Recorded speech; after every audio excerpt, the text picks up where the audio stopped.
So Robin has been communicating really well in Slack, great punctuation, clear wording, and all I said was great job in Slack. You know, that could be fine. This goes back to like, are you getting the results you want? The problem with that is it's not specific enough that I know what to continue doing. Maybe Robin also spent a lot of time in the random channel that week and was sending a lot of gifts and funny messages. And she's like, oh, they noticed I was putting extra effort into collaborating and building strong relationships with my team. I'm so glad that my manager has been recognizing that. I've been working really hard on that. That's not even what you're trying to reinforce, right?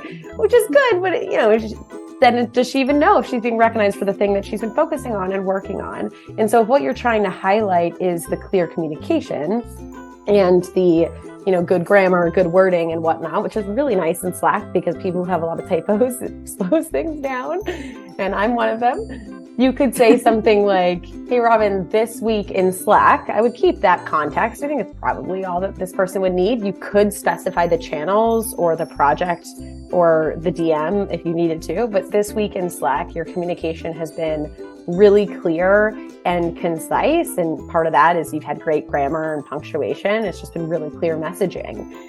And so that's the actual behavior, right? I'm clarifying the specific what I saw typed out. And then the impact, it's up to you. I think an impact that could be motivating could be based on the team. It allows us to work more quickly together. It allows us to touch base really easily. It allows me to read your messages in between meetings really quickly. It shows your expertise and executive presence because your communication's coming across. I don't know, whatever impact actually matters here. And then the ask, of course, is keep it up, right? I want you to keep it up, but you could dive into that deeper and do the collaborative approach. Like, what's changed? What have you been focusing on? This is so interesting. And then maybe you hear Robin has really been focused on her communication. It's important to her. And thank you so much for recognizing that. I really appreciate it. So you could use that as a time to dig a little deeper, especially if she's received feedback on communication in the past.